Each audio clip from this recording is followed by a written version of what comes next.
नमः शिवाय। श्री महालक्ष्मी नमः। नमो भगवते वासुदेवाय। जय मां सरस्वती। जय श्री कृष्ण। राधे राधे। आप सभी को गुप्त नवरात्रि की हार्दिक शुभकामनाएं। माघ मास की शुक्ल पक्ष की तिथि से प्रारंभ होकर नवमी तिथि तक माघ मास की गुप्त नवरात्रि मनाई जाती है और गुप्त नवरात्रि में मां दुर्गा के 9 स्वरूपों के अलावा 10 महाविद्याओं की भी गुप्त तरीके से पूजा की जाती है। इससे भक्तों के कष्ट समाप्त होते हैं, मतलब समस्त प्रकार के कष्टों का समापन हो जाता है गुप्त नवरात्रि में मां दुर्गा की गुप्त तरीके से पूजा करने से, मंत्र जप करने से और साधना करने से। क्योंकि गुप्त नवरात्रि में जो हम पूजा करते हैं उसका विशेष फल हमें प्राप्त होता है। वैसे तो वर्ष भर में 4 नवरात्रि होती हैं, 2 प्रकट नवरात्रि जो कि चैत्र मास और आश्विन मास में आती हैं और 2 गुप्त नवरात्रि जो कि माघ मास में और आषाढ़ मास में आती है। और गुप्त नवरात्रि में गुप्त साधनाएं की जाती हैं, गुप्त रूप से मंत्रों का जप किया जाता है।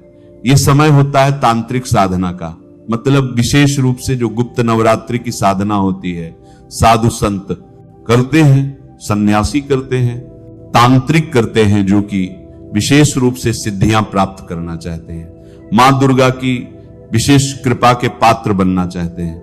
तो गुप्त नवरात्र सिद्धियों के दिन होते हैं। किसी भी प्रकार का मंत्र आप सिद्ध करना चाहते हैं, कोई भी उपाय करना चाहते हैं, कोई भी आपकी कामना हो जो बहुत समय से अधूरी हो, चाहे फिर वह संतान प्राप्ति की कामना हो या फिर आपकी धन प्राप्ति की कामना हो, विवाह की मनोकामना हो या फिर जीवन में सफलता पाना चाहते हो, मां दुर्गा की कृपा पाना चाहते हो, मतलब किसी भी प्रकार की आपकी कामना हो, अर्थ धर्म काम और मोक्ष चारों पदार्थों की प्राप्ति हो जाती है गुप्त नवरात्रि में मां की गुप्त साधना से।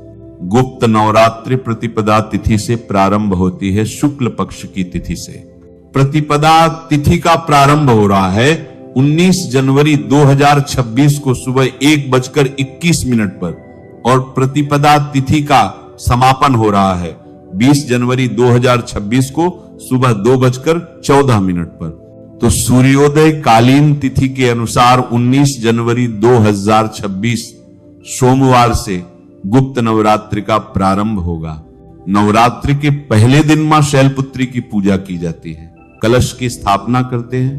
तो विधि विधान से कलश की स्थापना करके पूजा का प्रारंभ हम करेंगे 19 जनवरी 2026 से। 20 जनवरी को द्वितीया तिथि है, इस दिन मां ब्रह्मचारिणी की पूजा करेंगे। नवरात्रि की तृतीया तिथि 21 जनवरी बुधवार के दिन है और इस दिन हम मां चंद्रघंटा की पूजा करेंगे। नवरात्रि का चौथा दिन 22 जनवरी 2026 गुरुवार को है और इस दिन मां कूष्मांडा की पूजा हम करेंगे। गुप्त नवरात्रि के 5वें दिन मां स्कंद माता की पूजा की जाती है। तो 23 जनवरी 2026 को मां स्कंद माता की पूजा करेंगे और इसी दिन बसंत पंचमी का पावन पर्व भी है। गुप्त नवरात्रि की षष्ठी तिथि 24 जनवरी 2026 को है, इस दिन मां कात्यायनी की पूजा करेंगे। नवरात्रि के 7वें दिन सप्तमी तिथि अर्थात रविवार 25 जनवरी को मां दुर्गा के 7वें स्वरूप मां कालरात्रि की पूजा करेंगे। नवरात्रि की अष्टमी तिथि 26 जनवरी सोमवार को है, तो सोमवारी दुर्गा अष्टमी का शुभ संयोग भी आपको प्राप्त होगा और इस दिन हम मां महागौरी की आराधना करेंगे। गुप्त नवरात्रि की नवमी तिथि हमें मंगलवार 27 जनवरी 2026 को प्राप्त हो रही है। इस दिन मां सिद्धिदात्री की पूजा करेंगे। कन्या पूजन, हवन इत्यादि सभी कार्य 27 जनवरी 2026 मंगलवार को ही किए जाएंगे। जो भक्त नवरात्रि का व्रत धारण करेंगे उन्हें व्रत का पारण दशमी तिथि पर करना है, अर्थात बुधवार 28 जनवरी 2026 को। इस प्रकार नवरात्रि का प्रारंभ 19 जनवरी 2026 को होगा और इसका समापन 27 जनवरी नवमी तिथि पर होगा। दशमी तिथि को व्रत का पारण किया जाएगा। जो भक्त व्रत करेंगे उनके लिए 28 जनवरी व्रत के पारण का दिन होगा। वैसे आप चाहें तो 27 जनवरी को भी कन्या पूजन हवन इत्यादि करने के बाद व्रत का पारण कर सकते हैं। कलश स्थापना का शुभ मुहूर्त, नवरात्रि के पहले दिन कलश की स्थापना करनी है तो शुभ मुहूर्त इस प्रकार है। कलश की स्थापना आप सुबह सूर्योदय के बाद सुबह 7:14 से सुबह 8:34 तक कर सकते हैं। सुबह 8:34 से राहु काल प्रारंभ हो जाएगा और राहु काल में कोई भी शुभ कार्य नहीं किया जाता। इसलिए यदि आप सुबह कलश स्थापना करना चाहते हैं तो सूर्योदय से पहले सारी तैयारी करके रखें और सुबह 7:14 से 8:34 के बीच कलश की स्थापना कर लें। यदि किसी कारणवश इस समय में कलश की स्थापना नहीं कर पाते हैं तो आप अभिजीत मुहूर्त में कलश की स्थापना कर सकते हैं। अभिजीत मुहूर्त का समय है दोपहर 12:11 से दोपहर 12:53 तक। इस समय में भी आप विधि विधान से कलश की स्थापना कर सकते हैं। कलश की स्थापना नहीं करते हैं, किसी भी कारणवश अगर आप कलश की स्थापना नहीं कर रहे हैं तो भी आपको प्रतिदिन पूजा अवश्य करना है। मतलब सुबह और शाम आप पूजा कीजिए, भोग लगाइए, माता रानी को आरती कीजिए, मंत्रों का जप जरूर कीजिए और उपाय आप कर सकते हैं। चाहे फिर आप कलश की स्थापना नहीं भी करते हैं तो भी आप सभी उपाय कर सकते हैं। ठीक है। कई लोग के प्रश्न हैं कि क्या हम व्रत धारण करते हैं? तो बिल्कुल उसी प्रकार से व्रत करें जैसे कि हम सामान्य नवरात्रि में करते हैं।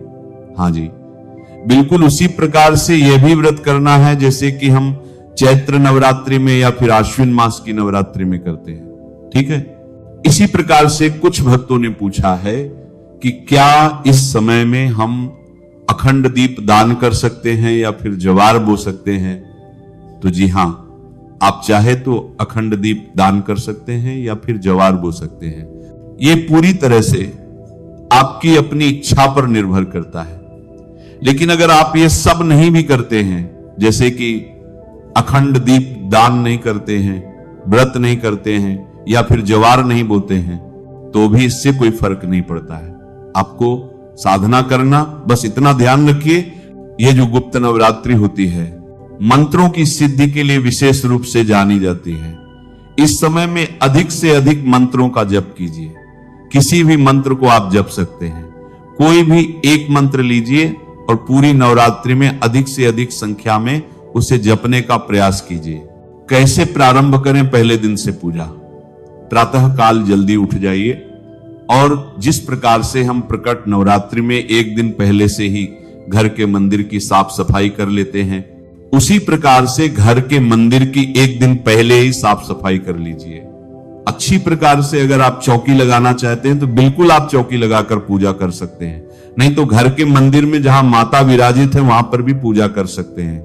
तो एक चौकी बिछाइए और चौकी के ऊपर लाल रंग का वस्त्र बिछाकर उसके ऊपर आपको रखना है थोड़े से चावल, जहां पर मां को विराजित करना है। आप पुष्पों का भी आसन दे सकते हैं, चाहे तो आप लाल रंग का चावल लीजिए, जैसे कि थोड़े से चावल को रोली से या फिर फूड कलर से रंग दीजिए और ये चावल थोड़ी ज्यादा मात्रा में रखिए क्योंकि इसका प्रयोग हमें करना होता है पूजा में भी। ठीक है। अब इसी चावल से आपको मां को आसन देना है, कलश को आसन देना है। गौरी गणेश विराजित करेंगे तो वहां पर भी आपको इस चावल का प्रयोग करना है। सबसे पहले अगर आपके पास मां का विग्रह है तो आप उनका अभिषेक कर लीजिए पंचामृत से या फिर कच्चे दूध से, जो भी आपके पास उपलब्ध हो, फिर शुद्ध जल से, और इसके बाद मां को लाल रंग के वस्त्र धारण करवाइए। अच्छी तरह से मां का श्रृंगार कीजिए और इसके बाद मां को विराजित कर दीजिए चौकी पर या फिर घर के मंदिर में। ठीक है। अब सबसे पहले आपको शुद्ध घी का दीपक जलाकर कलश की स्थापना करनी है। तो इसके लिए आप पात्र ले लीजिए, कोई सा भी पात्र, और उस पात्र में आपको जल भरना है। तो पहले गंगा जल डाल दीजिए, फिर शुद्ध जल से उसे भर दीजिए। कुछ चीजें जैसे कि सिक्का, सुपारी, हल्दी, लौंग, इलायची इत्यादि डालकर और कलश की स्थापना करना है। पंच पल्लव रख दीजिए और इसके बाद आपको पूर्ण पात्र रखना है। मतलब एक पात्र में थोड़े से चावल रखकर कलश के ऊपर रख दीजिए और इसके ऊपर आपको रखना है नारियल। नारियल में स्वास्तिक बना लीजिए, कलावा लपेट दीजिए या फिर लाल रंग की चुन्नी लपेटकर और पूर्ण पात्र के ऊपर रखकर कलश की स्थापना आपने कर दी। अब कलश की स्थापना होने के बाद कलश का पूजन करते हैं पंचोपचार विधि से। धूप, दीप, अक्षत इत्यादि अर्पित करके पंचोपचार विधि से पूजा करके देवताओं का आवाहन करते हैं। सभी देवी देवताओं का आवाहन करते हैं कलश में। इसके बाद गौरी गणेश की स्थापना कर लीजिए। गौरी गणेश के लिए एक पान का पत्ता लेना है आपको। उस पान के पत्ते पर आपको रखना है थोड़े से चावल। लाल रंग के चावल भी रख सकते हैं, चाहे तो सफेद चावल भी रख सकते हैं, ठीक है। इसी के ऊपर भगवान गणेश को विराजित करना है। अगर आपके पास विग्रह है तो विग्रह की स्थापना कर सकते हैं, या फिर एक सुपारी पर कलावा लपेट कर गणेश बना लीजिए और हल्दी से या फिर गाय के गोबर से गौरी बना लीजिए, ठीक है। और अब पान के पत्ते पर विराजित कर दीजिए गौरी गणेश को, और धूप, दीप, अक्षत, पुष्प इत्यादि सभी चीजें अर्पित करके गौरी गणेश का पूजन कर लीजिए। इसके बाद आपको मां दुर्गा की पूजा प्रारंभ करनी है। तो अपने हाथ में अक्षत और पुष्प लेकर एक सिक्का लेकर मां का आवाहन कीजिए। तो मां का ध्यान करके मां का आवाहन करने के लिए आप किसी भी मंत्र का जप कर सकते हैं। या देवी सर्वभूतेषु मां दुर्गा रूपेण संस्थिता नमस्तस्ये नमस्तस्ये नमस्तस्ये नमो नमः। इस प्रकार से मंत्र जप को मां कर का प्रभाव करके और आप संकल्प लेते हैं 9 दिन की पूजा का। अपना नाम बोलिए, अपना गोत्र बोलिए, और जिस स्थान पर आप रहते हैं उस स्थान का एड्रेस बोलिए और मां से प्रार्थना कीजिए कि आज से गुप्त नवरात्रि की पूजा आप प्रारंभ कर रहे हैं। तो आप व्रत धारण करना चाहते हैं, मंत्र जप करना चाहते हैं, जो भी आप आज से शुरू करना चाहते हैं उसका संकल्प ले सकते हैं। और अगर आपकी कोई कामना हो तो कामना का संकल्प ले सकते हैं। मां से प्रार्थना कर सकते हैं कि आप इस कामना से यह नियम धारण कर रहे हैं, चाहे फिर व्रत हो, पूजा पाठ हो, मंत्र जप हो, जो भी आप करना चाहते हैं, ठीक है। और अगर आपकी कोई कामना नहीं है, सिर्फ मां की कृपा प्राप्त करना चाहते हैं, तब तो अत्यंत ही श्रेष्ठ है। मां से प्रार्थना कीजिए कि हे मां दुर्गा, आपकी कृपा की प्राप्ति के लिए, आपकी प्रसन्नता के लिए मैं इस व्रत को, इस पूजा को धारण कर रहा हूं या धारण कर रही हूं। तो हे जगदम्बा, आप मुझ पर कृपा करें कि यह व्रत, यह पूजा निर्विघ्न रूप से मैं पूर्ण कर पाऊं। इस प्रकार से मां से प्रार्थना करते हुए आपके हाथ में जो सामग्री है मां के चरणों में अर्पित कर दीजिए। इसके बाद पूरी श्रद्धा भाव से जो भी आपके पास सामग्री है, धूप, दीप, अक्षत, पुष्प इत्यादि सभी चीजें एक एक करके मां को अर्पित कीजिए। मां को सिंदूर लगाइए, सुहाग की सामग्री अर्पित कीजिए, और आज से आपकी पूजा प्रारंभ हो जाती है माघ मास की गुप्त नवरात्रि की प्रतिपदा तिथि से, ठीक है। इसके बाद पूरी नवरात्रि में हम विधि विधान से प्रतिदिन पूजा करते हैं।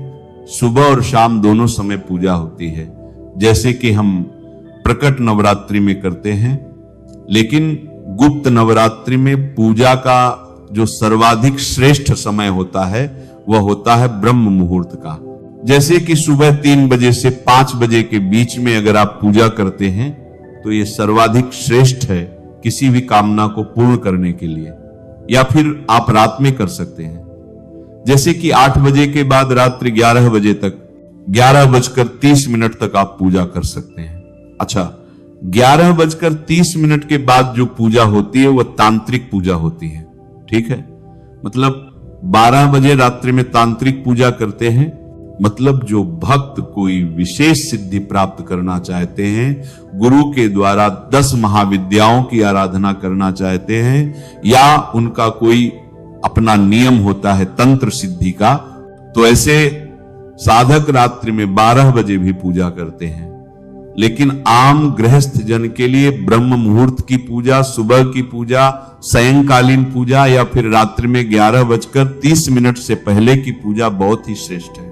तो वैसे तो सुबह शाम पूजा हम करेंगे, आरती करेंगे, लेकिन अगर आप कोई मंत्र सिद्ध करना चाहते हैं या फिर किसी भी देवी देवता की विशेष रूप से आराधना के लिए मंत्र जप रहे हैं तो इसके लिए समय निश्चित कीजिए। तो इसमें आप अपनी सुविधा के अनुसार ब्रह्म मुहूर्त में या फिर रात्रि काल में मंत्र जप कर सकते हैं। बस इतना ध्यान रखिए, प्रतिदिन का समय एक हो, एक ही समय पर, एक ही स्थान पर और एक ही आसन पर बैठकर जो हम मंत्र जप करते हैं, पूजा पाठ करते हैं, जिस भी कामना से करते हैं, हमारी वह कामना निश्चित ही पूर्ण होती है। संख्या निर्धारित कर लीजिए, कितनी संख्या में आपको मंत्र जप करना है प्रतिदिन, और उसी संख्या में आपको प्रतिदिन मंत्र जप करना होता है। ठीक है, अगर आप 11 माला जपते हैं, 21 माला जपते हैं, 108 माला जपते हैं, तो हर रोज के मंत्रों की संख्या 1 होनी चाहिए।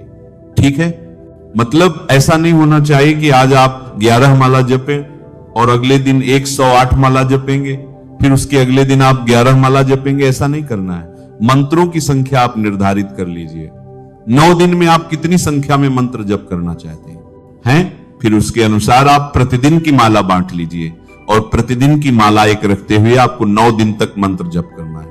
9वें दिन मंत्र का दशांश हवन करते हैं या फिर दशांश मंत्र जप अधिक कर लेते हैं। ठीक है, अब प्रश्न आता है कि कौन सा मंत्र जपें। देखिए, किसी भी मंत्र का जप आप कर सकते हैं अपनी इच्छा के अनुसार, लेकिन गुप्त नवरात्रि में नवार्ण मंत्र ऐं ह्रीं क्लीं चामुंडाय विच्चे का जप करना बहुत श्रेष्ठ माना जाता है और फिर इस मंत्र से किसी भी प्रकार की कामना पूर्ण हो जाती है।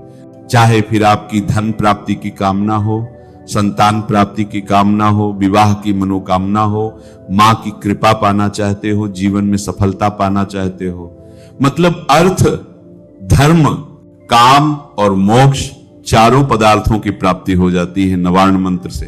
तो नवार्ण मंत्र सर्वाधिक श्रेष्ठ है। लेकिन अगर आप कोई भी मंत्र जपते हैं और आप चाहते हैं कि वो मंत्र सिद्ध हो जाए, उसका फल आपको प्राप्त हो, तो इस गुप्त नवरात्रि में आपको उसी मंत्र का जप अधिक से अधिक संख्या में करना है।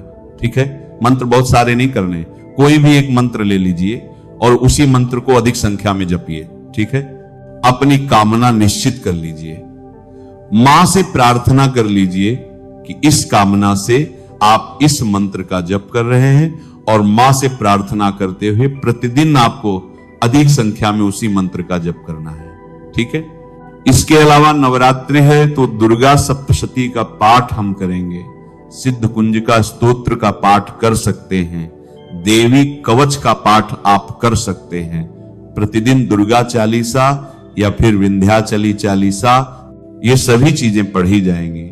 और इसमें भी आप अपनी इच्छा के अनुसार किसी भी मंत्र का, किसी भी स्तोत्र का, किसी भी पाठ का जप कर सकते हैं। ठीक है, इस नवरात्रि में कौन सा उपाय करें जिससे कि मां दुर्गा की विशेष कृपा हमें प्राप्त हो। देखिए, इस गुप्त नवरात्रि में अगर आप प्रतिदिन मां की पूजा करते हैं और दुर्गा चालीसा का पाठ करते हुए लाल रंग का पुष्प चढ़ाते हैं, तो इससे मां की कृपा आपको जल्दी ही प्राप्त होती है। गुप्त नवरात्रि में आपको पान का पत्ता लेना है, मतलब एक पान का पत्ता ले लीजिए, कटा फटा पत्ता ना हो, और उस पान के पत्ते पर एक बताशा और 2 लौंग रखना है, फूल वाली लौंग, और मां के सामने आपको मंत्र बोलना है, देहि सौभाग्यं आरोग्यं देहि में परमम सुखम रूपम देहि जयम देहि यशो देहि दुशो जहि। इस मंत्र पान कलाता पत्ते परान देहि कलाता पत्ते पर आत्मी का कम से कम 11 बार जप करके और मां से प्रार्थना कीजिए। आप वह भोग मां को अर्पित कीजिए, निश्चित ही आपकी कामना पूर्ण होती है। तो गुप्त नवरात्रि का समय बहुत विशेष है। बस आप पूजा प्रारंभ कीजिए, प्रतिदिन पूजा कीजिए, सुबह शाम मंत्रों का जप कीजिए, मां की आरती कीजिए, भोग लगाइए। सिर्फ पूजा करने मात्र से, मां को स्मरण करने मात्र से परेशानियां समाप्त हो जाती हैं। तो साल की पहली नवरात्रि है, विशेष रूप से आपके लिए बहुत महत्वपूर्ण है। इस नवरात्रि में की गई पूजा से आपके आने वाले वर्ष में जो भी परेशानियां हैं वह समाप्त होंगी, और जो भी आपकी कामना है, मां दुर्गा की कृपा अगर आपको प्राप्त हो जाती है तो फिर कामना कोई भी हो अधूरी नहीं रहती है।